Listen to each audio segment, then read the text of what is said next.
One of the ways to be successful in organizing groups of humans is to understand which mechanism you're tapping when you're attempting to make an institutional change to elicit a different behavior. Because if you end up interfacing with the wrong mechanism, you can get an unintended result.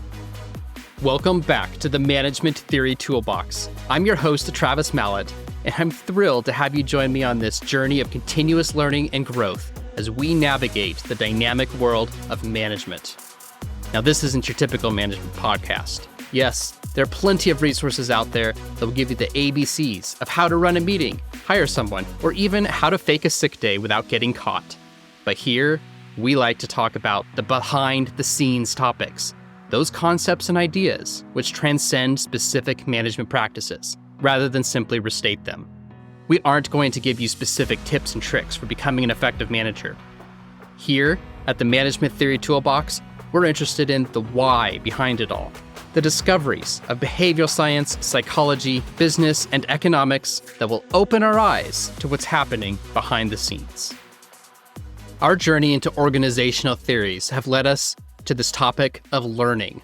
And in the past 2 episodes, we started exploring the ideas of individual and organizational learning at a high level, looking at different metaphors to describe human learning, as well as some specific ideas related to learning and development in an organizational setting, like upskilling and reskilling.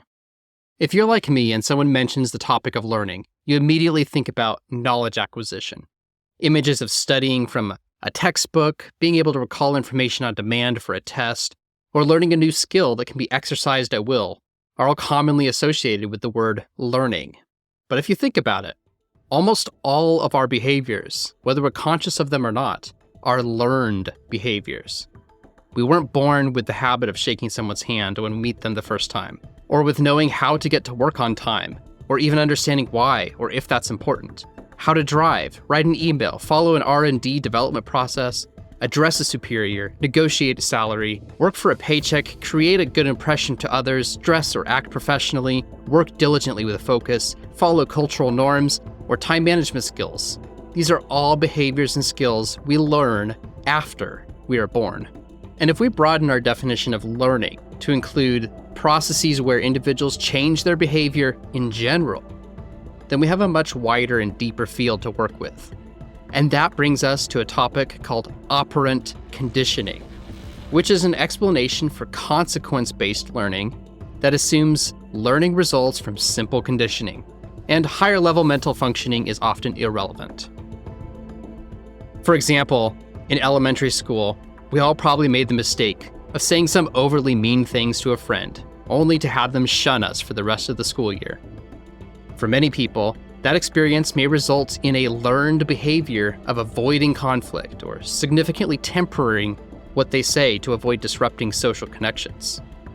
Similarly, when we're praised by a manager for doing diligent work, that positive consequence may result in increased intensity of work, another learned behavior conditioned by the consequences. But I'm no expert in operant conditioning, so we're going to need some help for this exploration.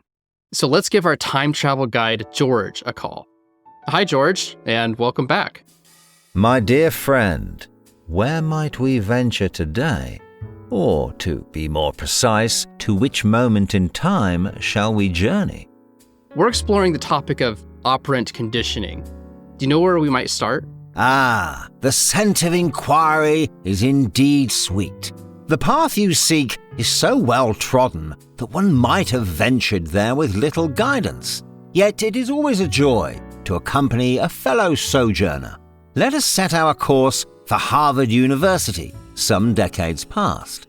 It is there, amidst the hallowed halls of academia, that our adventure finds its genesis.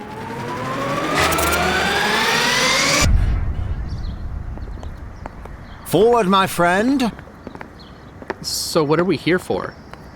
Behold, William James Hall looms before us, a bastion of learning and a beacon to minds thirsty for knowledge. Here, I'll get the door. Where to? Upwards we ascend to the 7th floor. There resides Dr. B.F. Skinner, a sage of the modern mind, a herald of behaviorism. what's behaviorism? An excellent question indeed. Behaviorism, at its very heart, is a philosophy of the mind, concerned most keenly with observable behaviors rather than internal thoughts or feelings. It posits that behaviors are acquired through conditioning, and thus can be altered through similar means. It is the external rather than the internal that shapes us, so to speak. So it's about how what happens around us influences what we do? Precisely, my dear chap. Our actions are responses to the stimuli that the world presents, and by understanding these, one can predict and modify behavior. Now, let us not tarry longer here in the hallway. A mind most brilliant awaits us.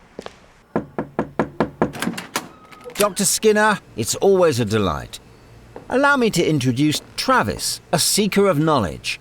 We're here to understand some of what you've learned in the field of operant conditioning. Travis, please enter and observe my laboratory. Well, this is interesting. I'm not sure what I expected from a psychologist's lab, but I wasn't expecting it to look like a pet store. Indeed. In this laboratory, we engage in numerous experiments with animals to derive principles applicable to human behavior. Allow me to demonstrate using what has come to be known as the Skinner box, though I typically call it an operant conditioning chamber. How does it work exactly? Watch closely now. Initially, the rat exhibits random movement within the chamber. However, it will by chance activate the lever. Observe the immediate consequence. It receives a food pellet. The rat rapidly learns that lever pressing is linked to this reward. This phenomenon is called positive reinforcement, where a behavior is strengthened by a resulting pleasant outcome. So how do you apply this principle to humans? This principle is crucial for understanding human behavior as well. Humans, much like the rat, modify their behavior based on the outcomes of their actions. This process of reinforcement is instrumental across various applications: education, therapeutic interventions, parenting, and even personal behavior management. Our behaviors are continually molded by the consequences they elicit. By understanding these principles, we can craft environments that promote beneficial behaviors and discourage harmful ones. That's really insightful. Well, thank you for sharing your work with me. Thank you for visiting, Travis. It's been rewarding to share these insights with you. Farewell, and keep exploring the science of behavior. Thanks for bringing me here, George.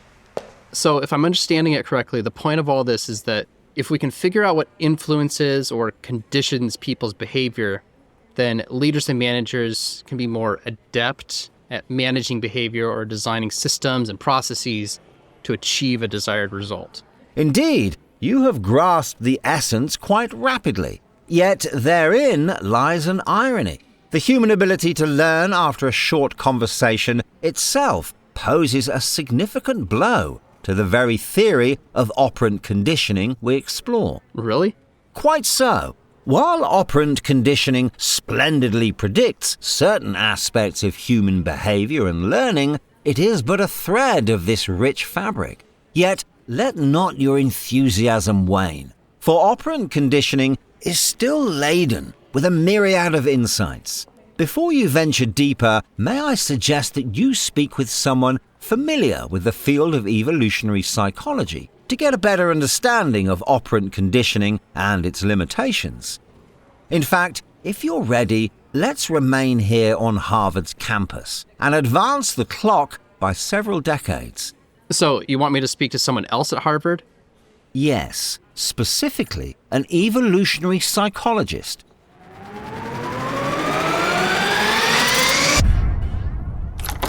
Take a seat while I retrieve our guest. Travis, let me introduce you to Dr. Max Krasnow. Thanks again, George. Always a delight. Remember, time is the river on which we sail, and understanding its currents is the art of navigation. Farewell. Hi, Max, and welcome to the show. Thanks for having me, Travis. Great. I'm really looking forward to talking with you today. But before we get started, go ahead and tell us a bit about your background and your work. Absolutely. My name is Max Krasnow. I'm currently an instructor in the Harvard Division of Continuing Education. I teach courses through the master's program in the Extension School. Before I started this job, I was a professor and principal investigator in the Harvard Psychology Department in their PhD program. I ran the Evolutionary Psychology Lab at Harvard, and the particular focus of my research has been how have we evolved to be such a social species? And so in multiple ways that converge from several angles, I've been studying the evolution of our social cognition. Excellent. And thanks again for joining us. So in today's episode, we're talking about operant conditioning and evolutionary psychology. But for our listeners who are new to the topic, can you provide a brief overview of what operant conditioning is and what it explains? Absolutely. Operant conditioning is a model of learning that had its origin in the behaviorist tradition. People often associate that with B.F. Skinner, who, interestingly enough, had his office on the 7th floor of William James in the psychology department at Harvard, and my own graduate advisor worked in that lab. Operant conditioning is a model where an organism changes its behavior on the basis of the feedback that it gets after it engages in a behavior. So if it takes a behavior where it then receives a reward, that behavior is more likely to occur in the future. If it engages in a behavior and then receives a punishment, that's a behavior that is predicted to be less likely to occur in the future. There are limited circumstances where operant conditioning makes successful predictions about human behavior. For example, and this is a somewhat controversial topic, in the treatment programs for children with autism spectrum disorder, particularly on the more extreme end of that dimension, the whole fundamental organizing principle of applied behavioral analysis is operant conditioning. So the program is about identifying what does that child find rewarding, what does that child find punishing, and then using that information to construct a behavior change program. So I don't know much about autism, but is that because it significantly disrupts social connections that it falls back on just operant conditioning? I think that's a really good summary of why that is a particularly relevant approach to use in that case.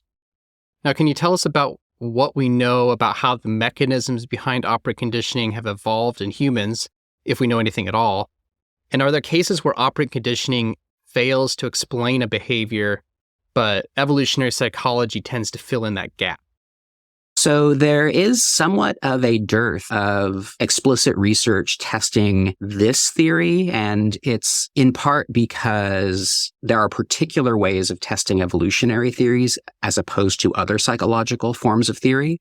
But there is an analysis that I'm somewhat partial to. And the idea is that what operant conditioning is from an evolutionary perspective is the fallback mechanism in the case of confusion. There are some situations a species recurrently experiences.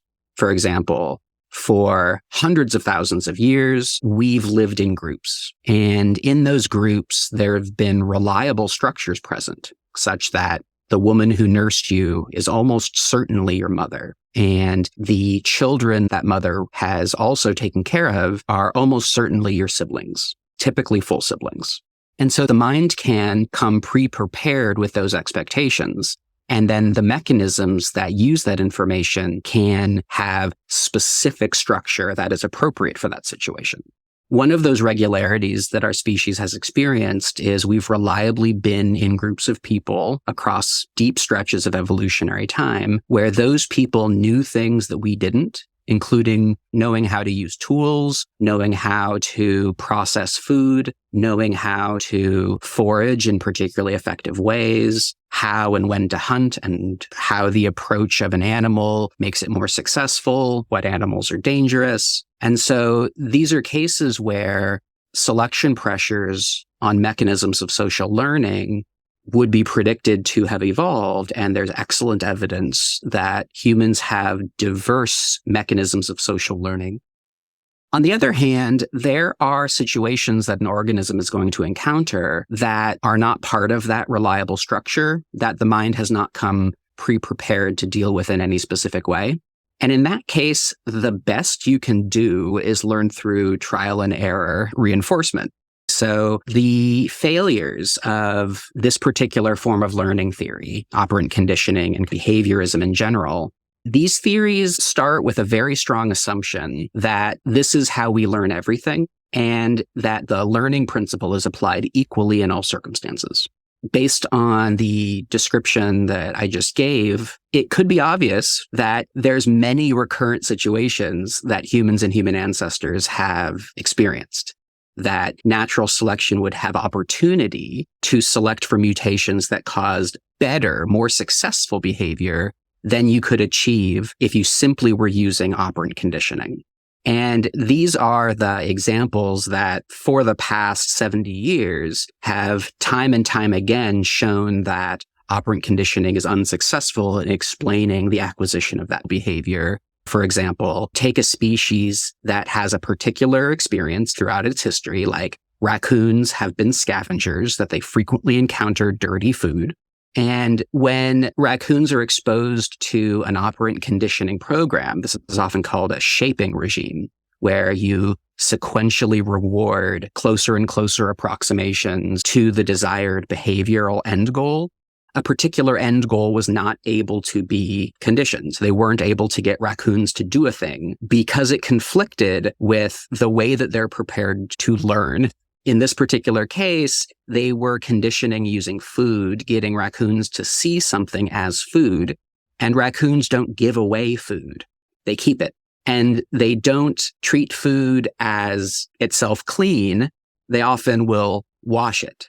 And so in this particular experiment, which was done by Skinner's star students, the Brelands, they found that they couldn't get raccoons to do the thing they were trying to shape them to do.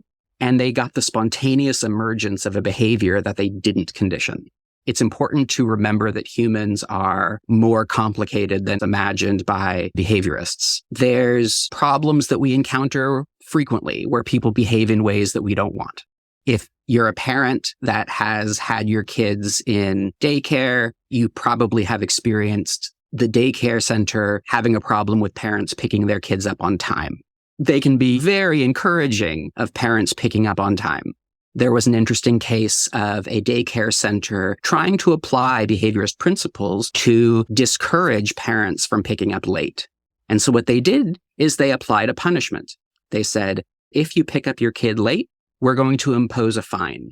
Contrary to the predictions of operant conditioning, that actually led to an increase in late pickups. And if you talk to the parents, and this I think also makes intuitive sense, it now felt like they were buying a service. They valued the extra 15 minutes more than they valued the money, and they felt justified in doing it in that case. They no longer felt bad about doing it.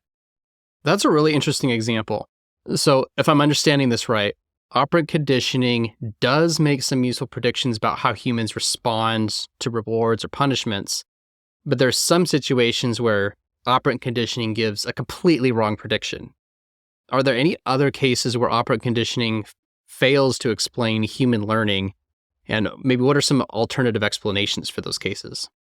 The general category of failures for operant conditioning is that humans and other species learn a lot more rapidly than the theory considers. Language, for example, is one of the most well-studied cases that is just an absolute failure of operant conditioning or classic behaviorist learning theory to actually account for. Children will learn new words in a single instance of exposure. This is called one-shot learning. And there is absolutely no way that an operant conditioning program running on its own without specialized information can explain the acquisition of words in that way. And so generally, humans learn a lot faster than you would expect if all we had was operant conditioning. And I think that this is part of the perspective that you get from evolutionary psychology that tends to be missed in other analyses. Part of the success of our species is the fact that we do have multiple mechanisms that each have specialized features, but they also interrelate in a complicated architecture such that you get a multiplicative effect on our abilities. Adding language to a pre-linguistic hominid didn't simply allow it to talk. It allowed it to learn better and coordinate better. There's clearly the case that we've had cultural evolution and the movement of culture through time to allow us to exist in cultures that never existed before. So, for example, there's lots of ways in which ancient mechanisms now in new cultures that our ancestors never experienced are able to acquire information that our ancestors never acquired. Some of this is a relatively straightforward, simply slotting new information into old slots. Our ancestors had what Chomsky calls universal grammar. We come with the ability to learn human languages. 1,000 years ago, there wasn't modern English, so our ancestors didn't have a lot of the words we have. But our language acquisition device is able to acquire these new words. And we have words for concepts that our ancestors didn't have. And so we have the ability to form conceptual representations that are new. This process we can see plays out in ways that bypass natural selection on genes. We expect natural selection on genes to be relatively slow, not being able to show up, for example, within the lifespan of an organism where natural selection couldn't possibly have applied to their genes. When my parents were born, they didn't have as many elements on the periodic table as I had when I was born. And there are more elements on the periodic table now than there were when I was born. And so obviously we're able to, within a new generation, accommodate information that our genes were not able to evolve in order to specialize on. There are also ways, though, in which culture and genetics interrelate in a way that's often called gene culture coevolution. Some interesting examples of that are how we came to be a milk drinking species as adults. If you look across mammals, one of the definitions of being a mammal is that mothers nurse their young. And so all mammals, with the exception of individuals within a species who have mutations or perturbations of development such that they're lactose intolerant or allergic to milk, all mammals drink milk as babies. But, except for humans, all mammals stop drinking milk when they get older. What humans seem to be unique in is even though we get to be adult in many other aspects, we have this preserved ability to digest milk. And in understanding how that worked, we can see that over the last tens of thousands of years, we started to raise livestock. We've started to farm other mammals, and we had their milk as a resource that we had available to us. We can think of that originally as a cultural invention. The first time that happens, that wasn't something that our ancestors had genetic adaptation to. But once that was a regular feature of our environment, natural selection could act on mutations in our digestion genetics to prolong the age at which we're producing the lactose enzyme, which allows you to digest milk sugars. And so as cultures reliably had the presence of mammals as livestock, genes were under selection to preserve that ability. So that we can see coevolution between the culture that we have and the genetics that we have that ended up with certain populations of humans, those that descend from ancestors who pastured animals, tending to have more lactose tolerance, and other populations of modern humans who in their recent ancestry didn't descend from people who did pasture animals, as a population having lower levels of lactose tolerance as adults. And that's a genetic difference.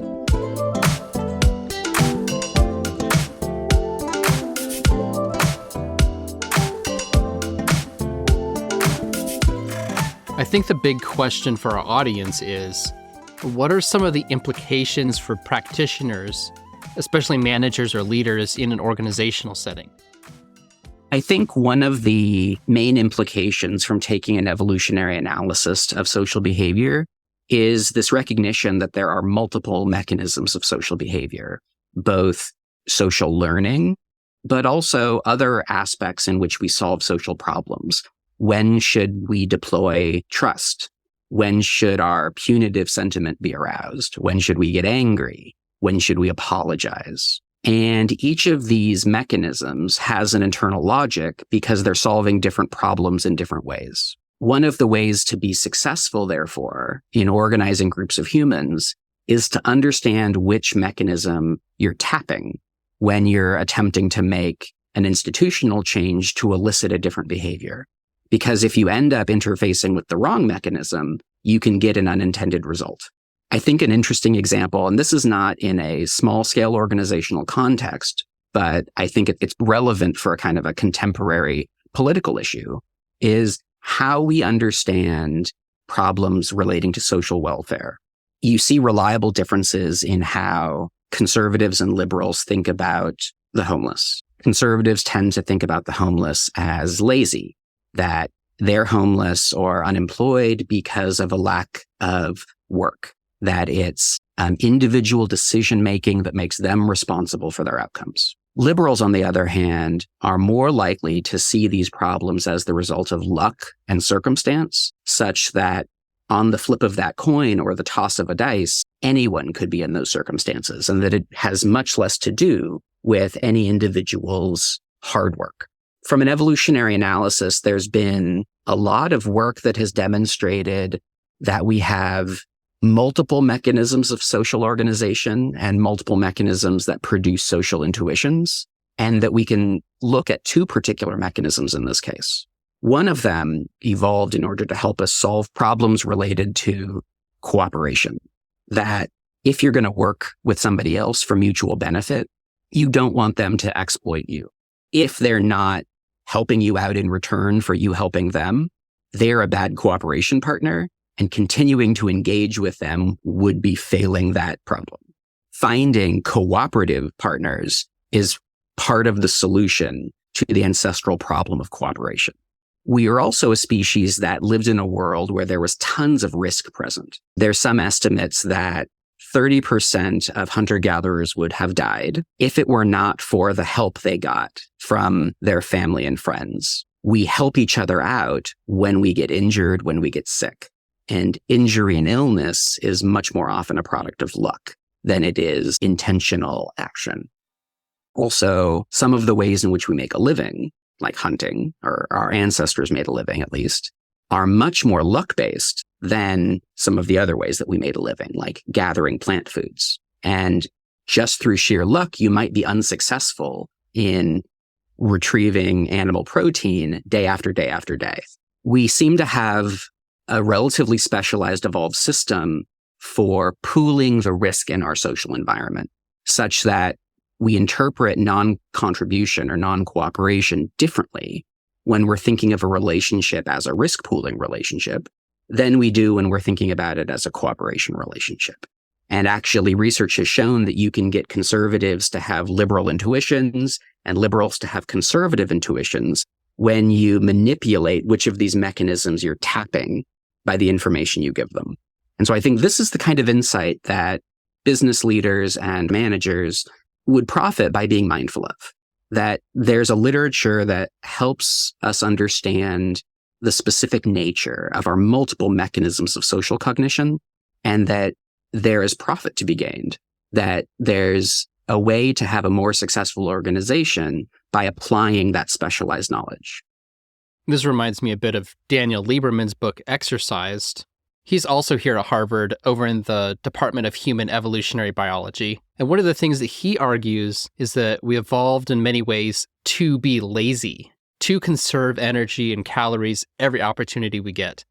And that's what makes it so hard for us to have the motivation to get out and exercise.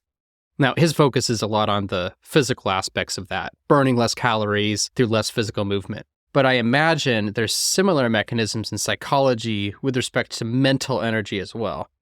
Are there evolutionary pressures that conflict with our higher mental states? As in, we might have some innate drive to succeed or become self-actualized if we're thinking about Maslow's hierarchy of needs.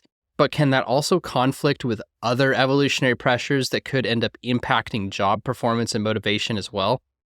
Absolutely. And this is a fundamental organizing principle that essentially all species face, that natural selection has been able to express feedback, like preserve some mutations at the expense of other mutations, only when those mutations have yielded benefits. If hard work didn't result in tangible benefits, those mutations wouldn't have been selected by natural selection. And we can imagine that there's lots of circumstances where additional work wouldn't have yielded substantial benefit, or in the sense that there's opportunity costs to everything that you do. By putting effort in to solve one problem, that's the same as not putting effort in to solve a different problem. That thinking about the return rate of effort across the multiple problems that humans solved ancestrally, there would have been many, many cases where the relative return rates flipped around in the order of magnitude, where once you had given enough effort to one project and gotten the sufficient reward from that, it was now more profitable to switch effort into something else. Now, we have a particular way of understanding laziness in the modern world, and particularly in the work world, we think about the work that an employee puts in. But we didn't evolve to be workers in companies. And there's many, many more things that we as individuals put our effort into. And so I think that helps us give a different understanding to the modern conception of work and laziness. Well, we're about out of time, so I just want to say thank you so much for joining us. This was quite fascinating. I hope we get a chance to chat again. Before we sign off, can you tell our listeners how they can find you and your work?